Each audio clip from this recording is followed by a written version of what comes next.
Hello viewers, আসসালামু আলাইকুম রহমতুল্লাহ। জাকারিয়া কুরাইশি রয়েছে আপনাদের সাথে। যে সকল বন্ধুরা ইতিমধ্যে আরব দেশে নতুন এসেছেন এবং ভবিষ্যতে যারা কুয়েত, কাতার, দুবাই এবং সৌদি আরবে আসার পরিকল্পনা করছেন, কাজের ক্ষেত্রে আরবি ভাষা শেখা তাদের জন্য খুবই গুরুত্বপূর্ণ। তাই খুব সহজে আরবি ভাষা শিখতে চাইলে আমার এই ভিডিওটি শেষ পর্যন্ত দেখবেন ইনশাআল্লাহ। তো চলুন শুরু করা যাক। প্রথমেই রয়েছে ইনতা ইজি আলহিন। ইনতা ইজি আলহিন মানে হলো তুমি এখন আসো। তুমি এখন আসো। এই বাক্যকে আরবিতে কিভাবে বলে? ইনতা ইজি আলহিন মানে তুমি এখন আসো। এখানে ইনতা মানে হচ্ছে তুমি, ইজি মানে আসো, আলহিন মানে এখন। অতএব ইনতা ইজি আলহিন মানে তুমি এখন আসো। এরপরে রয়েছে ইনতা শোগল সুরা সুরা। ইনতা শোগল সুরা সুরা মানে তুমি তাড়াতাড়ি কাজ করো। তুমি তাড়াতাড়ি কাজ করো। এই বাক্যকে আরবিতে বলে ইনতা শোগল সুরা সুরা মানে তুমি তাড়াতাড়ি কাজ করো। এখানে ইনতা মানে হচ্ছে তুমি, ইনতা মানে তুমি, শোগল মানে কাজ করা, সুরা সুরা মানে তাড়াতাড়ি। আবার বলছি, ইনতা মানে তুমি, শোগল মানে কাজ করা, সুরা সুরা মানে তাড়াতাড়ি। তাহলে ইনতা শোগল সুরা সুরা মানে তুমি তাড়াতাড়ি কাজ করো বা তুমি তাড়াতাড়ি কাজ করো। এই বাক্যকে আরবিতে বলে ইনতা শোগল সুরা সুরা। এরপর রয়েছে আনা শুফ কেফ ইনতা শোগল। আনা শুফ কেফ ইনতা শোগল মানে আমি দেখব তুমি কিভাবে কাজ করো। আমি দেখব তুমি কিভাবে কাজ করো। এই বাক্যকে আরবিতে বলে আনা শুফ কেফ ইনতা শোগল মানে আমি দেখব তুমি কিভাবে কাজ করো। এখানে আনা অর্থ আমি, শুফ অর্থ দেখা, কেফ অর্থ কিভাবে, শোগল অর্থ কাজ করা, ইনতা মানে তুমি। তাহলে আনা শুফ কেফ শোগল ইনতা বা আনা শুফ কেফ ইনতা শোগল মানে আমি দেখব তুমি কিভাবে কাজ করো। ঠিক আছে? এরপর রয়েছে আনা লাজেম শুয়াইয়া ফুলুস। আনা লাজেম শুয়াইয়া ফুলুস মানে আমার কিছু টাকা দরকার বা আমার কিছু টাকা লাগবে অথবা আমার কিছু টাকার প্রয়োজন।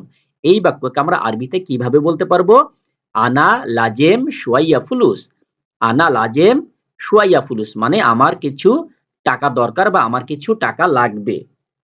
এখানে আনা অর্থ আমার, লাজেম মানে দরকার বা প্রয়োজন বা লাগবে, শুয়াইয়া মানে কিছু বা সামান্য কিছু, ফুলুস মানে হচ্ছে টাকা। ফুলুস মানে কি? টাকা।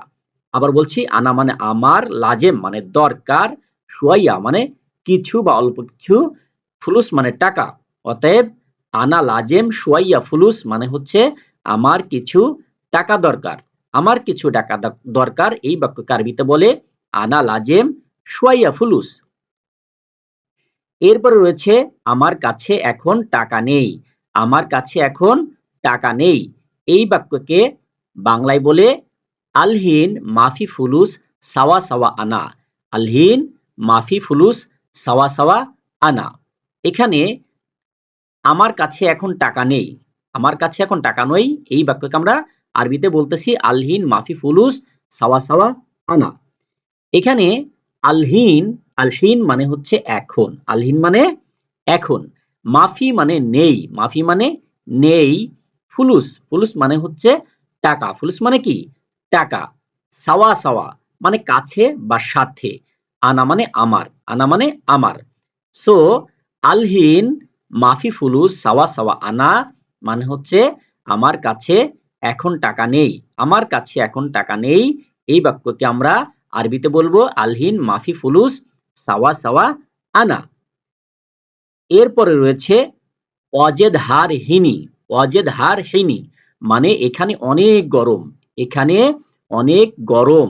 এই বাক্যকে আরবিতে বলে অজেদ হার হিনি মানে এখানে অনেক গরম। এই বাক্যের মধ্যে অজেদ মানে হচ্ছে অনেক। অজেদ মানে অনেক বা খুব বেশি বা প্রচুর। হার মানে হচ্ছে গরম। হার মানে গরম। আর হিনি মানে এখানে। হিনি মানে এখানে। অতএব অজেদ হার হিনি মানে এখানে অনেক গরম। এখানে অনেক গরম। এই বাক্যকে আমরা আরবিতে কিভাবে বলবো? অজেদ হার হিনি। অজেদ হার হিনি মানে এখানে অনেক গরম। ঠিক আছে? মনে রাখতে হবে অজেদ মানে কি? অনেক বা বেশি বা খুব বেশি, প্রচুর। এই শব্দকে আরবিতে কি বলে? ওয়াজেদকে বলে হচ্ছে বেশি বা অনেক বা প্রচুর।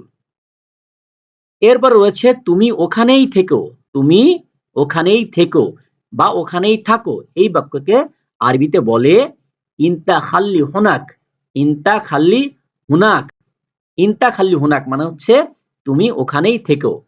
এখানে ইনতা মানে হচ্ছে তুমি, ইনতা মানে কি, ইনতা মানে তুমি, খাল্লি মানে থেকো বা থাকা, ঠিক আছে, বা থাকো, হুনাক মানে ওখানে, হুনাক মানে ওখানে বা ওখানেই। তাহলে তুমি ওখানেই থাকো বা তুমি ওখানেই থেকো, এই বাক্যের আরবি হচ্ছে ইনতা খাল্লি হুনাক, ইনতা খাল্লি হুনাক মানে হচ্ছে তুমি ওখানেই থেকো, তুমি ওখানেই থেকো। এই বাক্যকে আমরা আরবিতে কিভাবে বলবো, ইনতা খাল্লি হুনাক। আপনারা অবশ্যই এই বাক্যগুলো একবার আগে দেখবেন, দেখার পরে পরে বারবার নিজে প্র্যাকটিস করার চেষ্টা করবেন, তাহলে দেখবেন যে আপনার আয়ত্তে চলে আসছে। যেমন আমরা ম্যাক্সিমাম শব্দের অর্থ কিন্তু জানি, কিন্তু বাক্য গঠনটা আমরা বুঝি না, ঠিক আছে। তুমি এর আরবি কি, তুমি এর আরবি কি, ইনতা, তাই না? তাহলে ওখানে কি, হুনাক, আর থাকার আরবি কি, খাল্লি। তাহলে সহজেই কিন্তু আমরা একটা বাক্যকে গঠন করতে পারি। তো তুমি ওখানে থাকো, ইনতা খাল্লি হুনাক, তুমি ওখানে থাকো, ঠিক আছে। আমি এখানে থাকবো, তাহলে কি হবে, আনা খাল্লি হিনি, আমি এখানে থাকবো। কারণ আনা মানে কি, আমি, আর খাল্লি মানে থাকা বা থাকবো, হিনি মানে এখানে। তাহলে আমি এখানেই থাকবো, আনা খাল্লি হিনা বা খাল্লি হিনি, আমি এখানেই থাকবো বা আমি ওখানেই থাকবো। এইভাবে আপনারা যে কোনো একটা শব্দ আগে নিবেন, একটা কিওয়ার্ড নিবেন, ঠিক আছে, একটা মেইন শব্দ নিয়ে ওই শব্দটা দিয়ে অনেকগুলো বাক্য নিজে নিজে গঠন করার চেষ্টা করবেন। তাহলে দেখবেন যে অ্যারাবিক ইকুয়াল টু পানি, আরবি আপনার কাছে পানির মতো সহজ হয়ে যাবে, ঠিক আছে। এরপর রয়েছে তুমি ওখানেই দাঁড়াও, তুমি ওখানেই দাঁড়াও মানে হচ্ছে কি, ইনতা ওয়াকগেফ হুনাক, ইনতা ওয়াকগেফ হুনাক। এই বাক্যকে আরবিতে বলে তুমি, দুঃখিত, ইনতা ওয়াকগেফ হুনাক, এই বাক্যকে বাংলায় বলে তুমি ওখানেই দাঁড়াও, ঠিক আছে, তুমি ওখানেই দাঁড়াও। এখানে ইনতা মানে হচ্ছে তুমি, ওয়াকগেফ মানে হচ্ছে দাঁড়ানো বা থাকা বা থামা বা থেমে থাকা, ঠিক আছে, বা দাঁড়িয়ে থাকা, যেটাই বলি না কেন। হুনাক মানে ওখানে, হুনাক মানে কি, ওখানে। আচ্ছা, তাহলে ইনতা ওয়াকগেফ হুনাক, তুমি ওখানেই দাঁড়াও, তুমি ওখানেই দাঁড়াও, এই বাক্যের আরবি হচ্ছে ইনতা ওয়াকগেফ হুনাক। আবার বলছি, ইনতা মানে তুমি, ওয়াকগেফ মানে কি, দাঁড়ানো, ওয়াকগেফ মানে কি দাঁড়ানো বা দাঁড়াও বা দাঁড়িয়ে থাকা, হুনাক মানে ওখানে। তাহলে তুমি ওখানেই দাঁড়াও, এই বাক্যকে আমরা আরবিতে বলতে পারি ইনতা ওয়াকগেফ হুনাক, তুমি ওখানেই দাঁড়াও।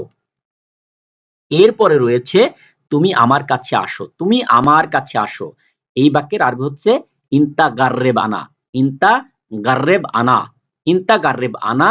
এই বাক্যের বাংলা হচ্ছে তুমি আমার কাছে আসো, ঠিক আছে। এই বাক্যের মধ্যে ইনতা মানে হচ্ছে তুমি, গার্রেব মানে হচ্ছে কাছে আসা বা কাছে আসো বা কাছাকাছি হও বা নিকটবর্তী হও, ঠিক আছে। আনা, আনা মানে হচ্ছে আমার, আনা মানে আমার। তাহলে তুমি আমার কাছে আসো, এই বাক্যকে আমরা আরবিতে বলবো ইনতা গার্রেব আনা মানে তুমি আমার কাছে আসো। এরপর রয়েছে এখান থেকে নড়ো না, এখান থেকে নড়ো না বা এখান থেকে কোথাও যেও না, ঠিক আছে। এর আরবি হচ্ছে লা ইতাহাররাক মিন্নি, লা ইতাহাররাক মিন্নি মানে এখান থেকে নড়ো না বা এখান থেকে কোথাও যেও না, ঠিক আছে। এই বাক্যের মধ্যে লা মানে না, ইতাহাররাক মানে নড়া বা নড়ানড়ি করা বা চলে যাওয়া বা সরে যাওয়া, মিন্নি মানে এখান থেকে, মিন্নি মানে এখান থেকে। অতএব লা ইতাহাররাক মিন্নি, লা ইতাহাররাক মিন্নি মানে হচ্ছে এখান থেকে নড়ো না বা এখান থেকে চলে যেও না। আবার বলছি, লা মানে কি, লা মানে না, ইতাহাররাক মানে নড়া, মিন্নি মানে এখান থেকে। তাহলে লা ইতাহাররাক মিন্নি, এখান থেকে নড়ো না। এরপর রয়েছে নিচে নামো বা নিচে আসো, নিচে নামো, এই বাক্যকে আরবিতে বলে ইনতা এঞ্জেল তাহাত, তুমি নিচে নামো। এই বাক্যের আরবি হচ্ছে ইনতা এঞ্জেল তাহাত মানে তুমি নিচে নামো। এখানে ইনতা মানে কি, ইনতা মানে তুমি, এঞ্জেল মানে হচ্ছে নামা বা নামো, আর তাহাত মানে হচ্ছে নিচে। তাহলে ইনতা এঞ্জেল তাহাত মানে কি, তুমি নিচে নামো, তুমি নিচে নামো। এই বাক্যকে আমরা আরবিতে কিভাবে বলবো, ইনতা এঞ্জেল তাহাত, ঠিক আছে। আচ্ছা, এরপর রয়েছে এটা ভালো করে পরিষ্কার করো, এটা ভালো করে পরিষ্কার করো, এই বাক্যের আরবি হচ্ছে নাদ্দেফ হাদা জেইন, নাদ্দেফ হাদা জেইন, ঠিক আছে। এই বাক্যের মধ্যে নাদ্দেফ মানে হচ্ছে পরিষ্কার করা। নাদ্দেফ মানে কি? পরিষ্কার করা। আর হাদা মানে এটা, জেইন মানে ভালো বা ভালো করে। তাহলে নাদ্দেফ হাদা জেইন মানে এটা ভালো করে পরিষ্কার করো, এটা ভালো করে পরিষ্কার করো। এই বাক্যকে আরবিতে কিভাবে বলে? নাদ্দেফ হাদা জেইন। এরপর রয়েছে বাহিরে অপেক্ষা করুন। বাহিরে অপেক্ষা করুন। এই বাক্যকে আরবিতে বলে ইন্তেজার বাররাহ। ইন্তেজার বাররাহ মানে বাহিরে অপেক্ষা করুন। বাহিরে অপেক্ষা করুন। এই বাক্যকে আমরা আরবিতে কিভাবে বলবো? ইন্তেজার কি? ইন্তেজার বাররাহ। ইন্তেজার বাররাহ। এই বাক্যের মধ্যে ইন্তেজার মানে হচ্ছে অপেক্ষা করা। ইন্তেজার মানে অপেক্ষা করা, অপেক্ষা করা। আর বাররা মানে হচ্ছে বাইরে। বাররা মানে কি? বাইরে। So বন্ধুরা, thank you so much for watching this video. See you again on another video. Till then, take care. Bye bye. Allah Hafiz.